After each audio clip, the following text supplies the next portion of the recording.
ప్రజలందరూ బాగుండాలి. Start journey with smile. Be happy. పాఠశాల బ్రహ్మాండంగా చెప్తారు. నేను గవర్నమెంట్ స్కూల్లో చదువుకున్నాను. నేనేం ప్రైవేట్ స్కూల్లో చదువుకోలేదు, గవర్నమెంట్ స్కూలే. ఫ్రమ్ ద బిగినింగ్ అన్ని చదువుకోవడం అంతా గవర్నమెంట్ స్కూల్లో చదివాను. కాబట్టి గవర్నమెంట్ స్కూల్లో చదివితే ఉద్యోగాలు రావనేది మీరు అనుకోమాకండి. గవర్నమెంట్ స్కూల్లో ఉన్న వాళ్ళు కూడా బాగానే చదువుతారు. చదివించే వాళ్ళు పిల్లలు బాగా గట్టిగా చదివించండి. వాళ్ళు వెంకటగిరి సీఐ ఏవి రమణ ఆధ్వర్యంలో ఆటో డ్రైవర్లకు అతివేగముగా ఆటోలను నడపడం వల్ల కలిగే ప్రమాదాలు, లైసెన్సులు తదితర వాటిపై అవగాహన కార్యక్రమాన్ని నిర్వహించారు. ప్రభుత్వ పాఠశాలలో విద్య ఎంతో అద్భుతంగా ఉంటుందని, నేను ప్రభుత్వ పాఠశాలలోనే విద్యాభ్యాసం చేశానని సీఐ ఏవి రమణ అన్నారు. ఆటో డ్రైవర్లందరూ ప్రభుత్వ నిబంధనలను పాటించాలన్నారు. ఈ కార్యక్రమంలో ఏఎస్ఐ రమణతో పాటు పోలీసులు, ఆటో డ్రైవర్లు ఉన్నారు. లైసెన్స్ లేదనుకో, వాడు ఎవడోనే ఎదురోడు వచ్చి గుద్దినా, లేకపోతే మా రోడ్లలో ఆ గుంటల్లో కింద పడిపోయినా, ఏదైనా చిన్నది కాలు ఎరగటమో లేకపోతే ప్రాణం పోవటమో జరిగిందనుకో ప్రయాణికుడికి, అటువంటప్పుడు మనకు లైసెన్స్ ఉంటే డ్రైవర్కి కనీసం ఇన్సూరెన్స్ క్లెయిమ్ చేసుకుంటాడు. వాడి కుటుంబం వీధిని పడకుండా ఉంటుంది. వాడు కనీసం వాడు పోయినా కానీ వాళ్ళ ఫ్యామిలీస్కి, పిల్లలకి ఏదో కొంత ఇన్సూరెన్స్ వస్తుంది. కాబట్టి కంపల్సరీ లైసెన్స్ అనేది మీ దాంట్లో ఉంటుంది. మీకు కూడా ఏదన్నా ప్రమాదం జరిగిందన్నా కూడా మీ ఫ్యామిలీ బిడ్డలు కూడా ఇంటి మీద ప్రాబ్లం లేకుండా కనీసం ఆ ఇన్సూరెన్స్ అన్న క్లెయిమ్ చేసుకొని వాళ్ళ జీవితం మరీ ఇది కాకుండా ఉండడానికి ఆస్కారం ఉంటుంది. ఎందుకు ప్రమాదాలు జరుగుతున్నాయని నేను లెక్కేస్తే మనకందరికీ తెలిసినాయి. ఫస్ట్ పాయింట్, మనము సెల్ ఫోన్తో డ్రైవింగ్ చేస్తాం.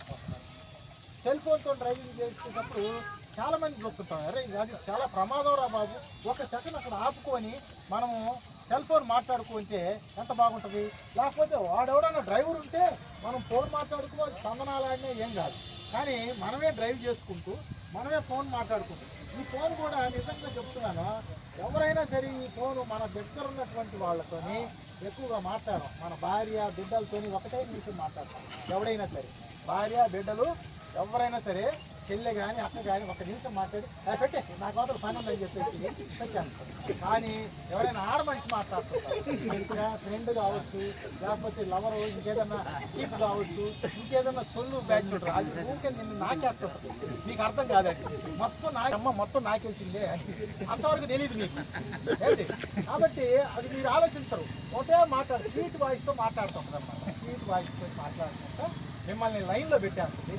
మీ జేబులు, ఒళ్ళు, ఇల్లు అన్ని గొలగేసి మొత్తం పోయిన తర్వాత సగం రాగం వస్తుంది. ఆ రాగం వస్తే ఈ డబ్బులు పోతాయి, అన్నీ అప్పుడు తెలిసి జరుగుతుంది. మనకు ఒక కుటుంబం ఉంది, పెళ్ళాం ఉంది, అది శుభ్రంగా చూసుకొని అవి మాట్లాడుకొని, మీకు సమయం ఉంటే ఈ సొల్లేసే బదులు అక్కడికి పోయి పెళ్ళాం పిల్లలతోని ఒక గంట కాలక్షేపం చేస్తే మీ మనసు కూడా ప్రశాంతంగా ఉంటుంది, మీకు ఆరోగ్యంగా ఉంటుంది, అన్ని రకాలుగా సుఖంగా ఉంటారు. కాబట్టి ఈ ఫోన్ అనేది మానేసేయండి. తర్వాత ఒక ఆటోలో నలుగురిని ఎక్కిస్తారు, దాదాపుగా ఒక 20 మందిని ఎక్కిస్తారు. చూసుకోవాలి మీరందరూ కూడా, అంతమందిని ఎక్కించుకుంటే ఈ ఉన్న రోడ్లలో మరీ నలుగురి కంటే సరే మేము అనకూడదు, నలుగురు వేస్తే మనకి ఎట్ట గిట్టుబాటు అవుతుంది అనేది ఆలోచన వస్తుంది.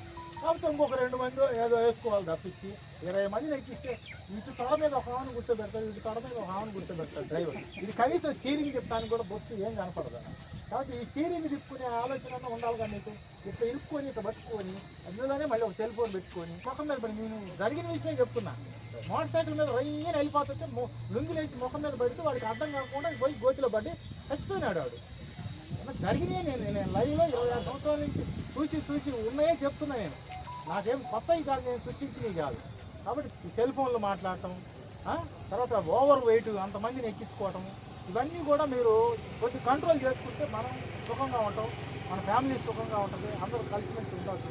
కాబట్టి మీరు వచ్చినటువంటి గ్రామంలో టౌన్లో తిరుగుతూ ఉండే ఒక తోట పాత బస్ స్టాండ్ వీధి, లేకపోతే రాజావారి వీధిలో ప్రతి కూడల్లో 4-5 ఆటోలు పెట్టేసి వాళ్ళు ఒక సైడ్ ఆటో పెట్టుకుంటే బాగానే ఉంటుంది. ఈ బస్ స్టాండ్ దగ్గర ఈ ఆటో పెడితే ఆటో పక్కన 2-3 ఆటోలు పెట్టేసి కుప్పగా ఒక 5-6 ఆటోలు ఉంటాయి.